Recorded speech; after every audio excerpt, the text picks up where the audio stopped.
Tiers livre, Les Consolations Proust, 10. Quand j'ai commencé, je savais pas que ça m'emmènerait jusque-là. Vous vous souvenez le début? C'était le samedi 14 mars, au musée NR, HE2NER. C'était un petit festival Proust et Paris. Et moi, je devais faire une intervention le samedi à 16h, annulée le vendredi. C'est pour ça, j'ai chargé de Proust. Vas-y, moi. Mais alors maintenant...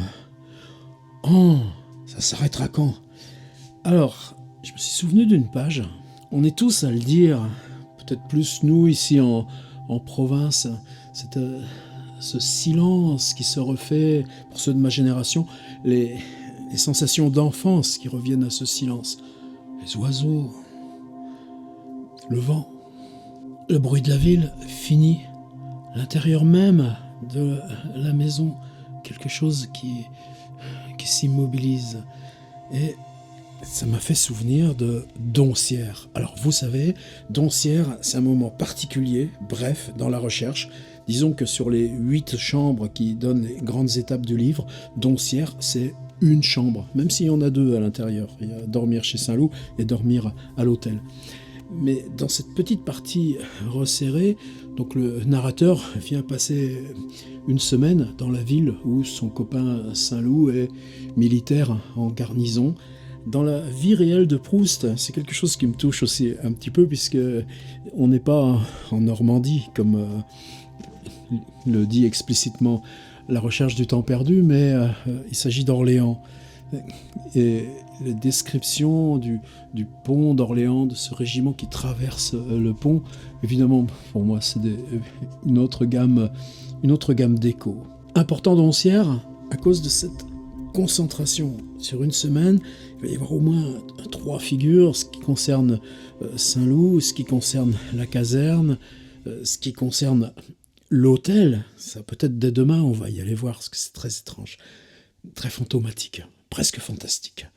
Et puis, vous savez, ensuite, coup de téléphone à Paris qui devient toute une aventure épique dans la recherche, mais il y a ce point de départ qui est que le narrateur, finalement, se donne licence de venir voir son copain Saint-Loup dans sa caserne, sa petite ville de Doncières, tout simplement parce qu'il sait qu'il peut revenir à Paris le soir s'il le souhaite. Ce qui, évidemment, on est page 804 du Quartz. C'est le moment où Saint-Loup laisse le narrateur en disant d'aller attendre un peu dans sa chambre, puis le moment où, ça y est, il revient voir son copain, toujours avec ce monocle tenu à l'œil, et toujours cette figure de Saint-Loup qui se déplace avec toujours le monocle qui est devant lui. C'est-à-dire, si on voit un monocle qui avance devant quelqu'un, on sait que c'est Saint-Loup qui arrive.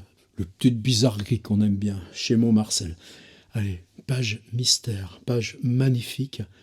Écrire uniquement sur les bruits. Et écrire uniquement quand le silence est tel que... Vous allez voir, entendre. Je m'engageais dans l'escalier, manquant à chaque pas de glisser sur ces marches cloutées, apercevant des chambrées aux murs nus, avec le double alignement des lits et des paquetages. On m'indiqua la chambre de Saint-Loup. Je restai un instant devant sa porte fermée, car j'entendais remuer. On bougeait une chose, ou on en laissait tomber une autre. Je sentais que la chambre n'était pas vide et qu'il y avait quelqu'un. Mais ce n'était que le feu allumé qui brûlait. Il ne pouvait pas se tenir tranquille, il déplaçait les bûches, et fort maladroitement. J'entrai, il en laissa rouler une, en fit fumer une autre. Et même quand il ne bougeait pas, comme les gens vulgaires, il faisait tout le temps entendre des bruits qui, du moment que je voyais monter la flamme, se montraient à moi des bruits de feu, mais que, si j'eusse été de l'autre côté du mur, j'aurais cru venir de quelqu'un qui se mouchait et marchait. Enfin, je m'assis dans la chambre. Des tentures de Liberty et de vieilles étoffes allemandes du XVIIIe siècle la préservaient de l'odeur qu'exhalait le reste du bâtiment, grossière, fade et corruptible comme celle du pain-bille. C'est là, dans cette chambre charmante, que j'eusse dîné et dormi avec bonheur et avec calme. Saint-Loup y semblait presque présent grâce au livre de travail qui était sur sa table, à côté des photographies parmi lesquelles je reconnus la mienne et celle de Madame de Guermantes. Saint-Loup y semblait presque présent grâce au livre de travail qui était sur sa table à côté des photographies, une autre des 178 ou 198 occurrences de la photographie, sauf que là, occurrence particulière, le narrateur découvre, comme mise en abîme, sa propre photographie. Nous, on ne sait pas à quoi elle ressemble, la photographie du narrateur, puisque le narrateur n'est pas Marcel Proust. Parmi lesquels je reconnus la mienne et celle de Madame de Guermantes grâce au feu qui avait fini par s'habituer à la cheminée et, comme une bête couchée en une attente ardente, silencieuse et fidèle, laissait seulement de temps à autre tomber une braise qui s'émiettait ou léchait d'une flamme la paroi de la cheminée. J'entendais le tic-tac de la montre de Saint-Loup, laquelle ne devait pas être bien loin de moi. Ce tic-tac changeait de place à tout moment, car je ne voyais pas la montre. Il me semblait venir de derrière moi, de devant, d'à droite, d'à gauche, parfois s'éteindre comme s'il était très loin. Tout à coup, je découvris la montre sur la table. Alors, j'entendis le tic-tac en un lieu fixe, d'où il ne bougea plus. Je croyais l'entendre à cet endroit-là. Je ne l'y entendais pas, je l'y voyais. Les sons n'ont pas de lieu. Et mine de rien, là, c'est tout d'un coup un surgissement dans la littérature. On a travaillé en atelier avec Bruits ou voix de Giorgio Manganelli. Il y a aussi les bruits, ce passage que Henri Michaud écrit pour son film Un monde visionnaire, où il intitule une feuille « Bruits à chercher ». Mais là, avec Proust, qu'un texte puisse s'écrire uniquement sur des sensations auditives, ça part de cette phrase « Les sons n'ont pas de lieu ». Du moins les rattachons-nous à des mouvements, et par là ont-ils l'utilité de nous prévenir de ceux-ci, de paraître les rendre nécessaires et naturels, l'écriture du mouvement et pas l'écriture du statique. Certes, il arrive quelquefois qu'un malade, auquel on a hermétiquement bouché les oreilles, n'entende plus le bruit d'un feu pareil à celui qui rabâchait en ce moment dans la cheminée de Saint-Loup, tout en travaillant à faire des tisons et des cendres qu'il laissait ensuite tomber dans sa corbeille, n'entende pas non plus le passage des tramways dont la musique prenait son vol à intervalles réguliers sur la grande place de Doncières. Alors, que le malade lise, et les pages se tourneront silencieusement, comme si elles étaient feuilletées par un dieu. Vous voyez, que la lecture, le rythme de la lecture, c'est ce rythme aussi auditif. On parle toujours de l'odeur du papier et inversement de comment notre lecture numérique nous prive de cet espace sensible. Parce que cet espace sensible, c'est pas seulement la main qui feuillette, c'est aussi, donc, Proust le dit, la lecture, c'est aussi ce bruit. La lourde rumeur d'un bain qu'on prépare s'atténue, s'allège et s'éloigne comme un gazouillement céleste. Le recul du bruit, son amincissement, lui ôte toute puissance agressive à notre égard. Affolés tout à l'heure par des coups de marteau qui semblaient ébranler le plafond sur notre tête, nous nous plaisons maintenant à les recueillir, légers, caressants, lointains, comme un murmure de feuillage jouant sur la route avec le zéphyr. On fait des réussites avec des cartes qu'on n'entend pas, si bien qu'on croit ne pas les avoir remuées. C'est-à-dire, on est toujours dans cette logique, d'ailleurs, Proust en utilisait, de écrire avec boule qui est. Souvent, en atelier, j'essaye d'inciter même les participants à garder leurs écouteurs, leurs casques pour travailler dans cette bulle où c'est seulement le bruit de la friction d'écrire qui surnage. Dans ce texte, tout ça s'ouvre. Ça veut dire s'ouvre. C'est pas qu'on a un socle ou une référence, c'est qu'on a une gamme de possibles qui soudain coup s'élargit. On change les paramètres de la question auditive dans l'écriture. On fait des réussites avec des cartes qu'on n'entend pas, si bien qu'on croit ne pas les avoir remuées, qu'elles bougent d'elles-mêmes, et allant au-devant de notre désir de jouer avec elles, se sont mises à jouer avec nous. Et à ce propos, on peut se demander si pour l'amour, ajoutons même à l'amour, l'amour de la vie, l'amour de la gloire, puisqu'il y a, paraît-il, des gens qui connaissent ces deux derniers sentiments, on ne devrait pas agir comme ceux qui, contre le bruit, au lieu d'implorer qu'il cesse, se bouchent les oreilles.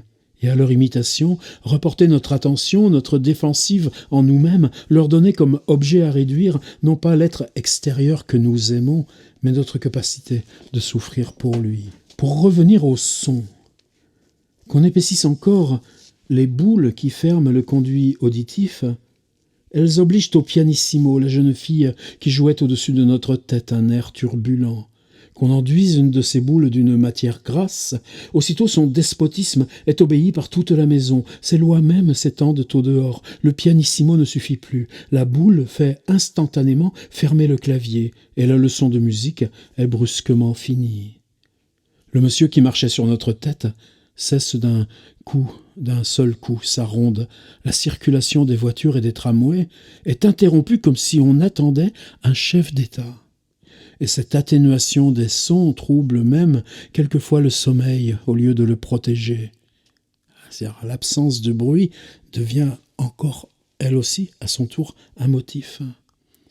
Hier encore, les bruits incessants, en nous décrivant d'une façon continue les mouvements dans la rue et dans la maison, finissaient par nous endormir comme un livre ennuyeux. Aujourd'hui, à la surface de silence étendue sur notre sommeil, un heurt plus fort que les autres arrive à se faire entendre, léger comme un soupir, sans lien avec aucun autre son, mystérieux, et la demande d'explication qu'il exhale suffit à nous éveiller. Qu'on retire, au contraire, pour un instant, au malade, les cotons superposés à son tympan, et soudain la lumière, le plein soleil du son. Le plein soleil du son. C'est-à-dire, pour parler du son, on utilise la métaphore de l'intensité du visuel, la lumière. Le plein soleil du son se montre de nouveau, aveuglant, renaît dans l'univers. À toute vitesse rentre le peuple des bruits, exilés. On assiste comme si elles étaient psalmodiées par des anges musiciens à la résurrection des voix. Les rues vides sont remplies pour un instant par les ailes rapides et successives des tramways chanteurs. Dans la chambre elle-même, le malade vient de créer, non pas comme Prométhée, le feu, mais le bruit du feu. Et en augmentant, en relâchant les tampons d'ouate, c'est comme si on faisait jouer alternativement l'une et l'autre des deux pédales qu'on a ajoutées à la sonorité du monde extérieur. Seulement, il y a aussi des suppressions du bruit qui ne sont pas momentanées. Celui qui est devenu entièrement sourd ne peut même pas faire chauffer auprès de lui une bouillotte de lait sans devoir guetter des yeux sur le couvercle ouvert, le reflet blanc hyperboréen, pareil à celui d'une tempête de neige et qui est le signe prémonitoire auquel il est sage d'obéir en retirant, comme le Seigneur, arrêtant les flots, les prises électriques. Car déjà, l'œuf ascendant et spasmodique du lait qui bout accomplit sa crue en quelques soulèvements obliques, enfle, arrondit quelques voiles à demi chavirées qu'avait plissé la crème. On lance dans la tempête une en acre, et que l'interruption des courants et que l'interruption des courants, si l'orage électrique conjuré à temps, fera toute tournoyer sur elle-même et jettera à la dérive changée en pétales de magnolia. Vous voyez, c'est comme tout d'un coup, on a cette espèce de bulle. Alors vous savez, autrefois, nous, on avait ça dans nos campagnes, ces petits anti-montelets, c'est une espèce de petit machin qu'on mettait dans le fond de la casserole, et que, quand ça commençait à racasser, c'est que ça allait bouillir. Et justement, le sourd, lui, il ne peut pas se servir de l'anti-montelet. Et donc, c'est seulement cette visualisation qui occupe tout d'un coup toute la surface de lait qui bout dans une bouilloire électrique. Attention, mystère proustien. Tout d'un coup, oui, mais c'est quoi ce lait qui bout, avec ses renflements obliques Eh bien, on n'a plus que la couleur blanche. C'est-à-dire le sourd, ce qui caractérise le sourd, c'est qu'il est dans un univers où tout a été remplacé par du blanc. Si le malade n'avait pas pris assez vite les précautions nécessaires, tantôt ses livres et sa montre engloutis émergeraient à peine d'une mer blanche. Après ce mascaré lacté, il serait obligé d'appeler au secours sa vieille bonne, qui, fût-il lui-même un homme politique illustre ou un grand écrivain, lui dirait qu'il n'a pas plus de raison qu'un enfant de 5 ans. C'est-à-dire que la casserole de lait a envahi quoi? Toute la chambre, a recouvert quoi? Toute la bibliothèque. À d'autres moments, dans la chambre magique, donc on vous confirme bien, effectivement, on a quitté la réalité. C'est un problème? Non, c'est la chambre qui est magique. Devant la porte fermée, une personne qui n'était pas là tout à l'heure a fait son apparition. C'est un visiteur qu'on n'a pas entendu entrer et qui fait seulement des gestes comme dans un de ces petits théâtres de marionnettes si reposants pour ceux qui ont pris en dégoût le langage parlé. Et pour ce sourd total, comme la perte d'un sens ajoute autant de beauté au monde que ne fait son acquisition, c'est avec délice qu'il se promène maintenant sur une terre presque édénique où le son n'a pas encore été créé. Les plus hautes cascades déroulent pour ses yeux seuls leurs nappes de cristal. C'est du cut-up de Baudelaire. Plus calme que la mer immobile, pure comme des cataractes du paradis. Pure comme des cataractes du paradis. Vous en souviendrez, hein. Comme le bruit était pour lui, avant sa surdité, la forme perceptible que revêtait la cause d'un mouvement, les objets remués sans bruit semblent l'être sans cause. Dépouillés de toute qualité sonore, ils montrent une activité spontanée, ils semblent vivre. C'est ça le génie. Vous voulez introduire dans la littérature la possibilité qu'elle ne parle que du son, eh bien, vous décrivez un univers d'où le son est parti. On a vidé l'ordinaire du moindre son, eh bien, il résonne de partout du son qui devrait le remplir. Et vous avez fait apparaître ce que la langue ne sait pas nommer, ce fond de bruit. Dépouillés de toute qualité sonore, ils montrent une activité spontanée, ils semblent vivre, ils remuent, s'immobilisent, prennent feu d'eux-mêmes, l'accumulation des verbes. D'eux-mêmes, ils s'envolent comme les monstres ailés de la préhistoire. Dans la maison solitaire et sans voisin du sourd, le service qui, avant que l'infirmité fût complète, montrait déjà plus de réserve, se faisait silencieusement, est assuré maintenant avec quelque chose de subreptice par des muets, ainsi qu'il arrive pour un roi de féerie. Comme sur la scène encore, le monument que le sourd voit de sa fenêtre, caserne, église, mairie, comme par hasard, caserne, c'est la même où est Proust, encore un jeu de mise en abîme, sauf que du coup, donc, qui est le sourd, c'est lui.